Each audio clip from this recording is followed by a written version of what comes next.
Nice upset yesterday to take down the VCS. I don't think many people would have called that one from happening, and it's really cool to see R7 get their first international win in a best-of series. But it's immediately going to be asked to take on an even more Herculean task to take down Golden Guardians, who have looked pretty good thus far in the tournament. Yes, they did kind of lose to BLG a couple days ago, but even then, taking a game off of the #2 LPLC has surprised people with how good Golden Guardians have looked. So if R7 can pull off this upset, that would be massive. It certainly has, and I'm ready to see exactly what the focus is going to look like. Already, picks and bans have been shifting slowly but surely over the course of this tournament. The Poppy, the Rumble taken away. Clearly trying to focus Licorice, take him out of the equation on the opposite side. Miru. Getting some respect on the Silas. He was first rotationing that one within the first 3 picks. Seeing how good he was on it, Golden Guardians saying, yeah, we don't want to deal with that. That might have been a bit of a call out in this particular matchup because the other team was taking Lissandra early, so you could slam that one. But yeah, very cool stuff.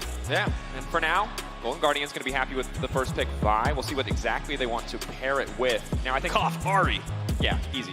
Feels like a pretty easy call, right, Yeah. overall. I don't know if that's something that R7 are going to want to take away here. Now, in general, I think the moments, and specifically the early games that have looked the best for R7 are a lot about Audi and Lions grouping up and getting pressure in the mid lane, setting up Miro to really snowball. So taking the Silas away, maybe limit some of the champions you can do that on. And Zeri coming out here, probably going to get paired with the Lulu, I would assume. Those two champions, a little bit more survivability into something like the Vi, a little bit easier to keep that Zeri alive. Yeah, we've seen a couple things. One, Audi playing around Miru a ton. That is a similar playstyle to how Golden Guardians plays. River does play around Gory quite a bit, so there will be probably some explosive 2v2s coming in. On the flip side, Stixxay kind of got destroyed by Elk. It was kind of painful to watch. Seo was one of the really good performing members of R7 yesterday, so maybe that's an angle where they're trying to pull away the Zeri for Stixxay, who's quite good at it, as well as the fact that the Xayah has been banned, means the Xayah Rakan combination not on the table. Kennen did get through. Yeah, that's an interesting one. Now, if you watch, we've really only seen a single Kennen game. It was Broken Blade on that Kennen. And in general, this is a champion that we don't expect to be going through much at all just because of how incredibly powerful it is on the patch. You do still need to execute on it, so see what Licorice can do and see also what Bong's response is going to be, what he wants to pick into this particular champion.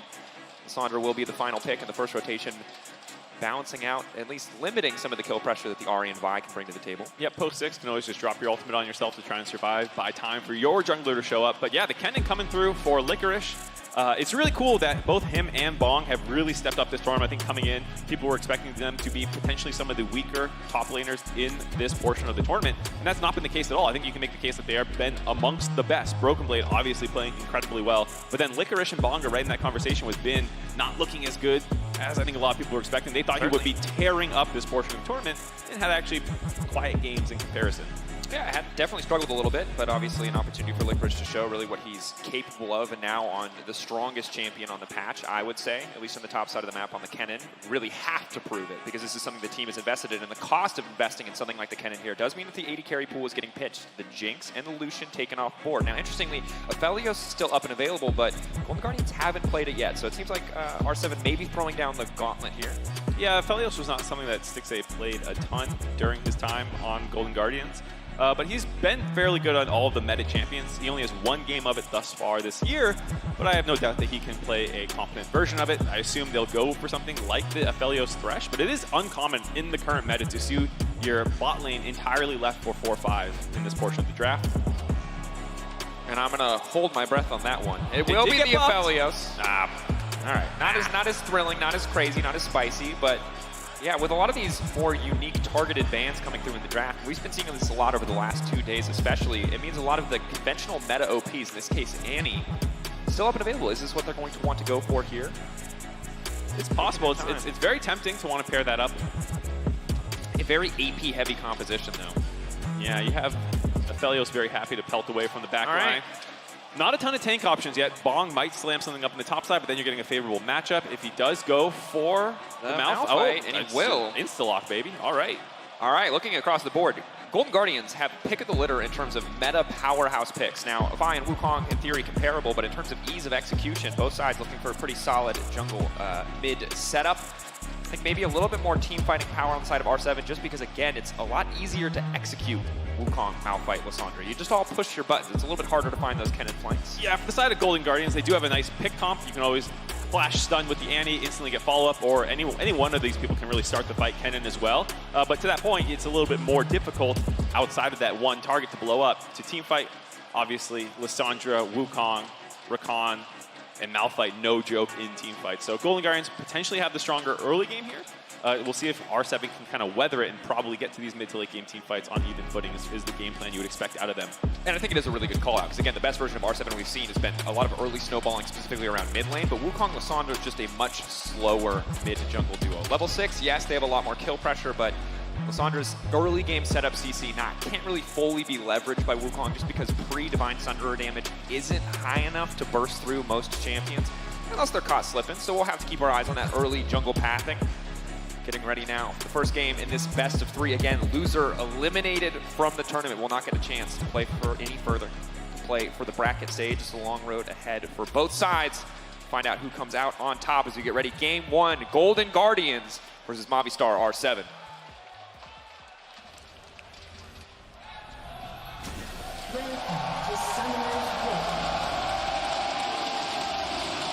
On to the Rift for game 1 of the best of 3. Winner moves on to play tomorrow against the winner of the second series today.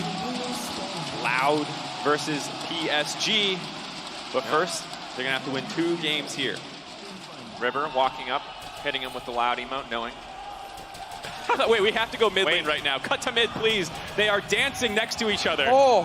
Gory typed in chat, dance, and Miru gave him a smiley face and danced together. Honestly, that's fantastic sportsmanship. If anyone auto attacks, this will never be forgiven. But I love moments like that. You could auto, you could walk around for vision, but everyone's just hanging out, having a good time. Nobody tried to sneak in and place any deep boards. They all just hand shook on a brief break, a pause, a moment of camaraderie before we get into what very well could be a do or die bloodbath. I also think Gory was playing the crowd there because he knew he would get the camera on him doing that, and then he flashed the loud emote, probably the loudest fan base here in London thus far. So very heads up stuff there by Gory, min-maxing screen time. Yeah, someone did, CO. Did go for the hit there. Who has the stun now prepped, holding on to it. Second you get rid of that stun, it takes a long time at level 1 to charge it up again, so just holding on to it, letting the threat of the potential stun be the factor that gets them a bit more control here. Yeah, nice trading though, level 1 from Golden Guardians, getting some harass down, getting control of the wave, should hit 2 first. Stun might be coming up soon if he can keep landing this poke down. Oh, Louis walking up. See who can get the level 2 first if they want to get aggressive on that one. They call him with the Q start level 1 just for a bit of extra sustain, but they're going to lose a lot of prio very quickly in this lane as soon as they tick over. 2 creeps left. Huhi just walking up. It looks like E-casting, just using that to get a bit of poke damage down. Throwing the long range Annie auto. Something that has always been secretly OP about Annie's kit has always been she's got really good attack range and animations. Yeah, for harassing in lanes. Just continuously walking up, holding onto the stun, essentially just always having the option to shut down the Rakan engages. We see Audi poking his head around the mid lane, but as we have a breath here, Mark, reminder that you can log in with your Riot account and watch MSI on lolesports.com to earn exclusive MSI emotes and icons throughout the entire tournament. Even you here, you just pull the stream up. You double watch. Get those angles, get those rewards. If you don't get a drop, it's because Riot doesn't like you. Everyone who gets a drop, best friends with Riot. You can tell that to everybody. It's already incendiary enough when people don't get their drops. I figured I'd throw a little gasoline on that. That's nice. That's exactly what the people need. I'm sure. Speaking of amping up the fire, obviously Huki's still on the bottom side. And bot lane getting the pressure, I think, as expected here. We'll see what happens as we get later into the game. But again, we talked about this in draft. R7's comp early on, a lot of difficult laning phases. Yes, Miru has the push right now, but other than mid lane, it's really hard for them to get pressure much of anywhere. Yeah, you can see Audi pathing top to bot, whereas River working up to his pressure point with Stixxay in the top side, or excuse me, Licorice on the Kennen in the top side, trading sides of the map. But I think a lot of people saw what happened to Stixxay and Huhi against Elk and were like, oh, they're probably not good laners. That's the problem. But it's like, no, I think Elk is just one of the best AD carries in the world. You can't expect everyone to do that to them. It's the uploaded Unflexion on World. Instantly gonna get the Q flash in, and oh, baby, first blood for Golden Guardians. River, full confidence executing that play. Now walking down. Gonna spank the monkey here. Huhi on the roam. Moving up, Smite now coming in. Thumbs up, the loud icon. River's on a tear today. He gets the icon, he gets the crowd on his side, he takes the enemy mid laner out. I feel like Golden Guardians coordinated the loud icons to try and play to the fans, but very nice first blood there by River. Something that he is well known for within the LCS is his early plays, especially around mid lane, working with Gory, clearing up to the top side. No vision really up there to know when that play was coming in. And also just highlighting the press the attack start, opting for something where he can get just a little bit more immediate damage down in the early game. Hui continuing to walk up. Miru, oh boy. this is annoying. Flash. Instant stun, the charm, the perfect CC layering, a lot of damage, and now it's unlaneable for Lissandra. One more anti-auto ticking, burning. Oh my god.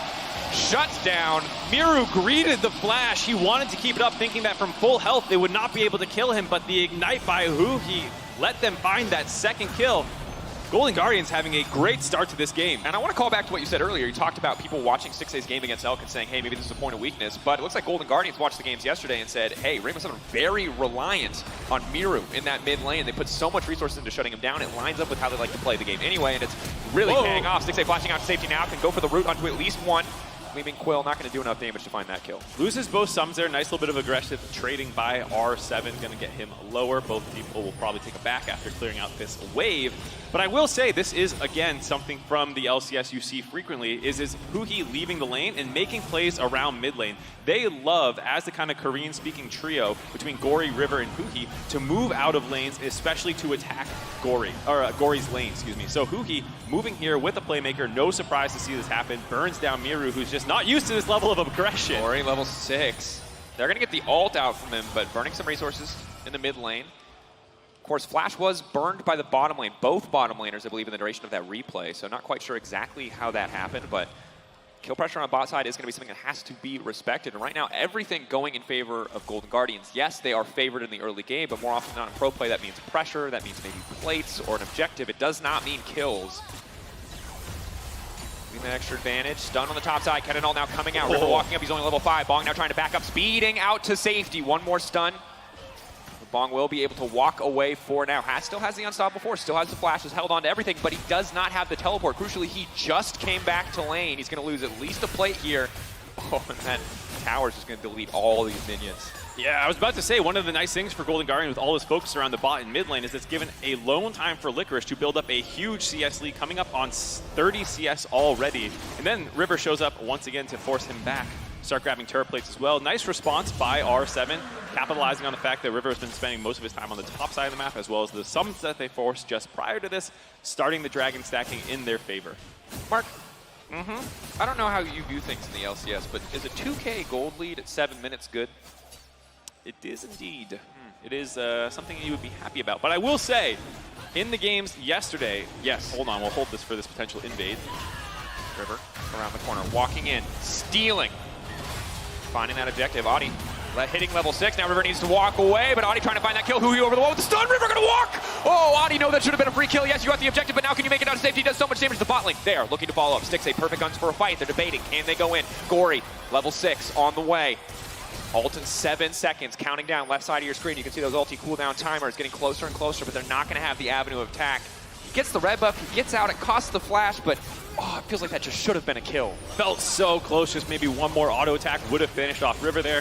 Still happy about the play, stealing away the red buff, getting the flash out of Hui, someone who's been a bit of a menace in this early game, means that there's not going to be a flash bear coming on top of you at level 6, so does also relieve some pressure that is coming from these roams. A nice answer there by Audi. And I'm glad that happened because I was about to say how the games yesterday, you could not take a gold lead fully on face value. Games tended to get very messy. Yeah. People who got early leads, somehow they slipped away. So we've seen that R7 can be scrappy. They can find ways back into these games, and it's something that Golden Guardians have to be very careful of to not let plays like that happen if they want to get a nice clean win here.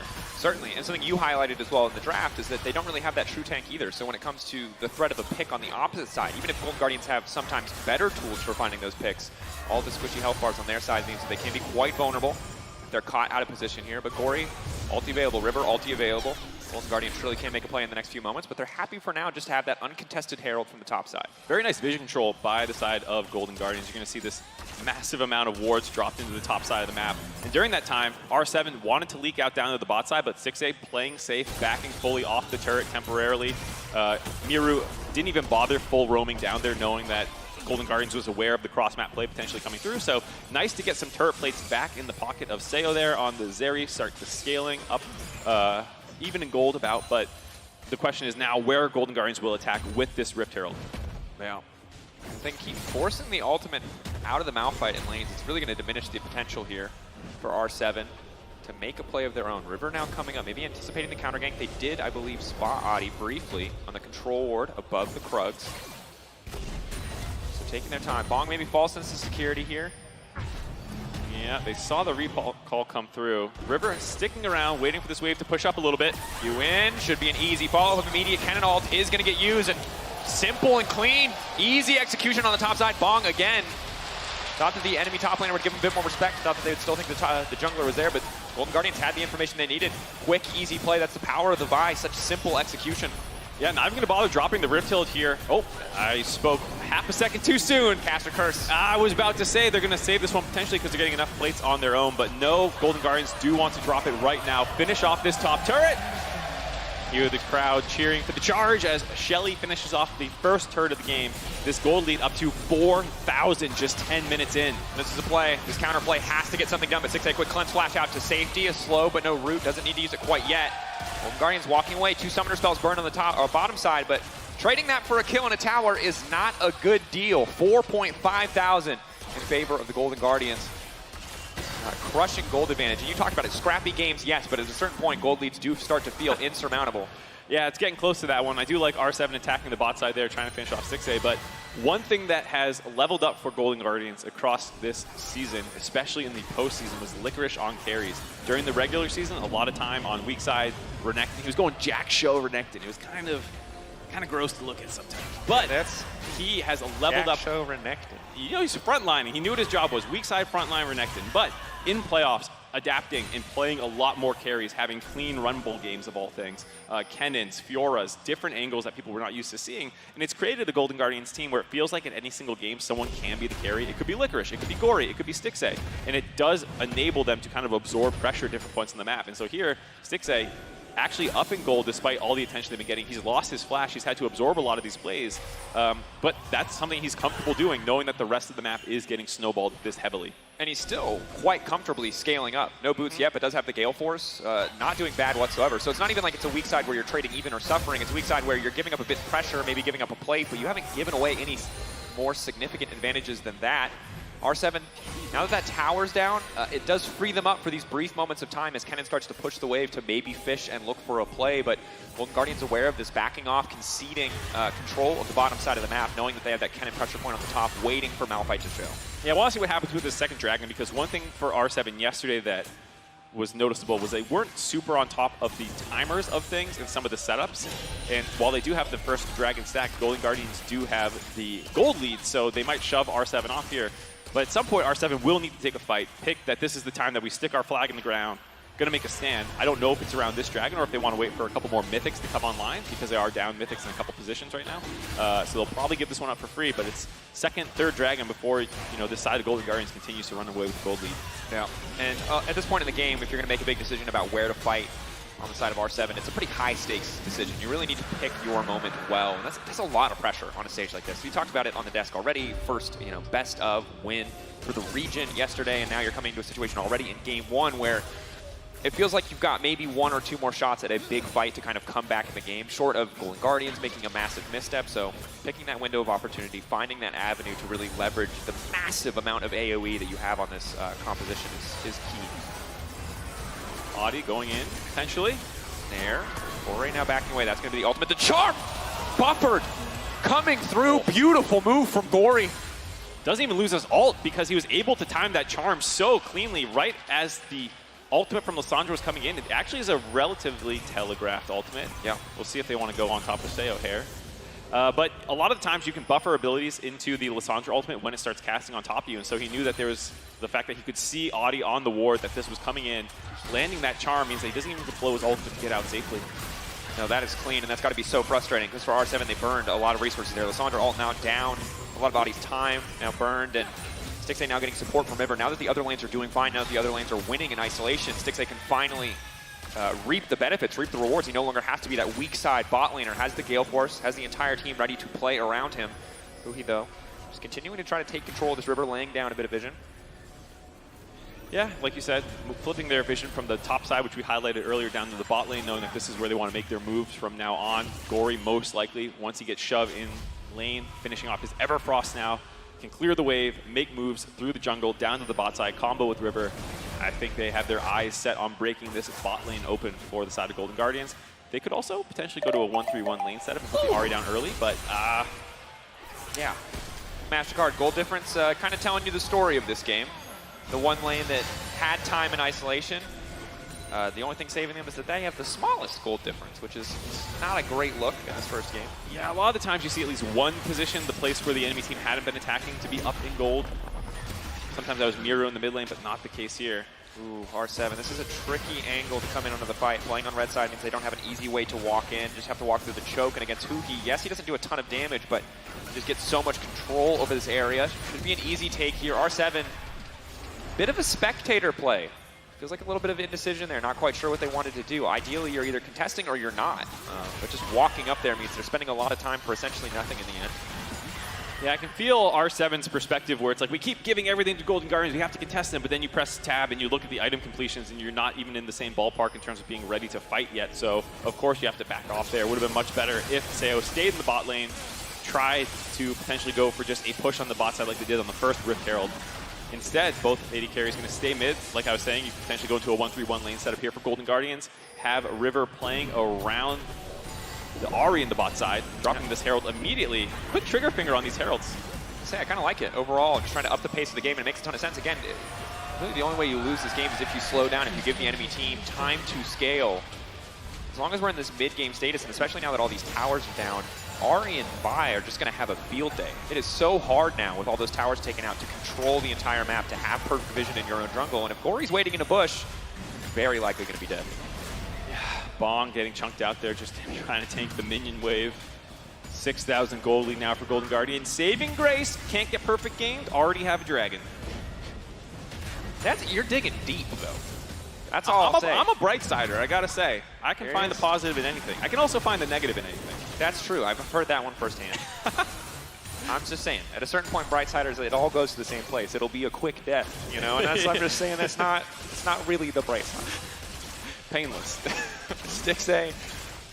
I don't know. Yeah, it's feeling like it's hurting a little bit here in this early game. And again, it's a bit of a struggle. It feels like Golden Guardians got so many power picks in their draft, and R7 maybe they got what they're comfortable with, but GG clearly pushing the gold lead, snowballing, taking control, and not really giving an option for R7 to do much of anything. Yeah, I gotta say, some things were surprising bans to me on red side. Tristana has been a staple for Golden Guardians in terms of flex picks on their red side strategy. Doesn't heavily involve K'Sante, Tristana, stuff like that. But their blue side strategy generally doesn't rely quite as much on flex picks. So leaving up all the OP power picks maybe wasn't the best idea, giving them almost all the Golden Guardians. Ahri waiting, coming in over the wall, going to look for the second stun. They're immediately going to go for the knock-up here now on the retreat. River now coming out. Stixxay isolated. Stixxay going to get taken down. He'll get a bit of damage back in return.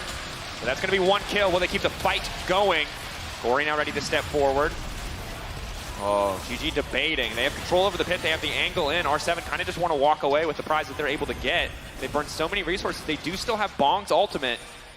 Seo not having ultimate, though, really going to limit the combat effectiveness. And wow, they're trying to keep that going, but Ahri still gets stunned in the end. Immediately, they're just going to burst down the jungle. Gori coming over the wall, waiting, has the charm for now. Instantly going to hit the enemy AD carry. Seo taken out. They're trying to turn it back now. Bong burning. Miru, they just don't have the damage to kill Golden Guardians, but River certainly does. Licorice now coming in. He's going to find one. He's going to look for another. Miru surely falling here. The body block from Lions is clutch. Oh, the Rakan, hero of the day, saving the president on that one. Gori going to hit the charm, though, and it's just a slaughter under this tower. Golden Guardians. Oh, Lions, no! So low. The smite going to finish him off. Golden Guardians able to get so many kills. Two members of R7 walking away with blinking health bars. Surprising engage by Golden Guardians there. No ultimates left for R7, like you said, except for Bong.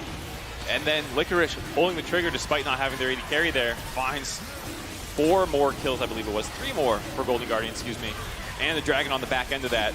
A nice engage to start that all out for R7, finding Golden Guardians a little asleep in how they were approaching the Dragon, feeling maybe a little overconfident, a little disjointed, getting on top of Stixxay, but it cost them so many ultimates there.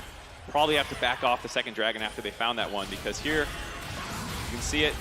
Annie jumped on, kind of splits the rest of the fight. River has to use his ult to the right side, which leaves Stixxay exposed to the left, and they have so many engage tools, like we said, that you can kind of use one on the Annie without overcommitting and having the rest up. But then the second part of this play is not wanting to give up the Dragon despite the kill, but no ultimates except Bong left available means Golden Guardians kind of jump into this funnel, which would normally be a death sentence against how many AoE ultimates R7 have. not able to get punished. Them trading out aggro pretty well here on the side of Golden Guardians. Sayo trying to get over the wall. The last second W from Licorice. I thought when he shot the anti-bear over the wall, the burn was going to finish someone underneath the turret. Very heads-up play to catapult the bear in there to actually tank the turret aggro initially. I mean, excellent play, and of course, I mean, on the opposite side, support play as well. The Rakan leaping into body block the shuriken at the last possible second. But R7 certainly struggling on the back of that one. And ooh, you can see why Kennen is a strong champion. Gory over the wall. It's an absolute slaughter. Lions can't save anybody this time around. Another member TPing in, potentially just to his own death. Miro, this is not your tower anymore. Following up here, just barely able to walk away. Golden Guardians really just walking this one down. Pretty much a foregone conclusion at this stage as they siege onto the tier 2. Yeah, 5-man death squad charging down the mid lane. They have these pick-off tools, like we said, fishing for charms, fishing for stuns with Huhi. Bong forced to ult out.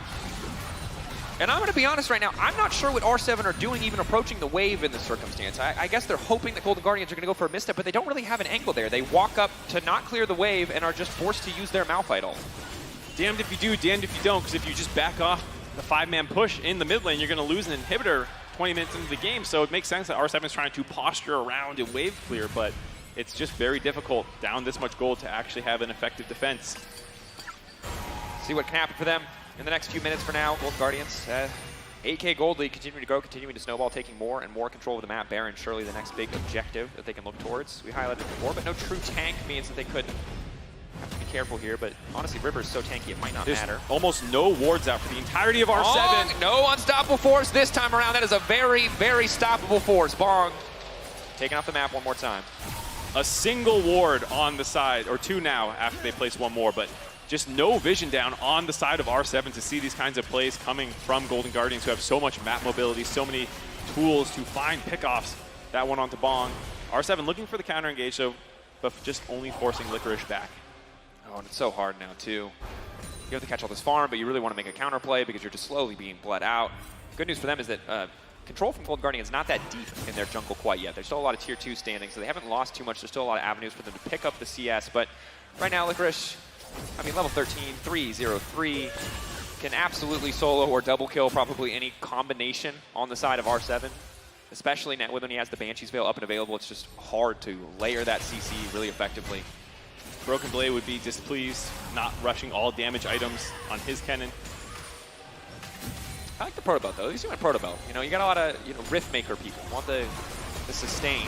Oh, but that's the isolation. The ulti now coming out. He's doing a ton of damage, but they burned him down. That's the shutdown. It took 3 members, but they made it work. Huhi off to the side. Audi now needs to make it out to safety, flashing out. Gory trying to keep the fight going. The Vi in the backward side of the fight, keeping things going. Lions trying to save the rest of his team. Gory still just continuing to throw down damage. Stixay over the wall, but he can't get into the fight. Stixay can't get into the fight. That wall stopping so much. The mobility from Rainbow 7 keeping them standing for now. Huhi immediately going to flash over. Stixay is going to do so much work. He's finally into the back line. And here come the Chakram. Here comes the Aphelios. Huhi keeping the bear going. Golden Guardians, at the end of the day, still taking the fight.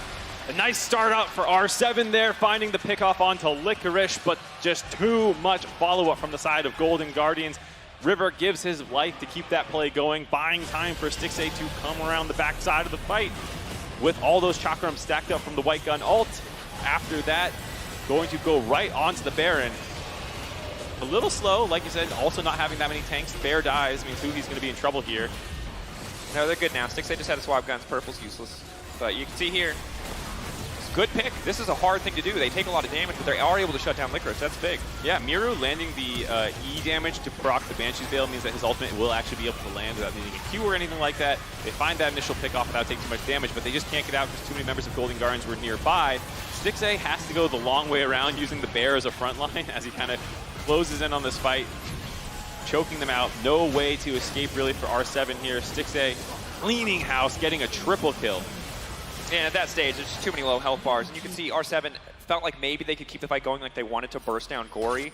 But the second they don't immediately back off or turn on the Aphelios, which would be a pretty tough task, the fight is just very, very much over. Second items coming through for Sayo, though, maybe going to be enough in the fights to come. Again, layering the CC proved to be quite effective, but finding the angles is only going to get harder as Golden Guardians take more and more control over this map. Did grab the Baron for Golden Guardians, get the third Dragon as well to keep the stacking going, have a minion wave in the bot side to naturally rotate to after grabbing the objective. R7 in the meantime trading up for the top turret, trying to get some objective bounties into their back pocket, make them a little bit stronger for what will be a base defense, as I'm sure Golden Guardians want to play aggressive. They will see the end of the game in their eyes. There's a bait now. Do they back off and try to respond to Lysandra? I think they just keep the pressure going and force Lys to recall.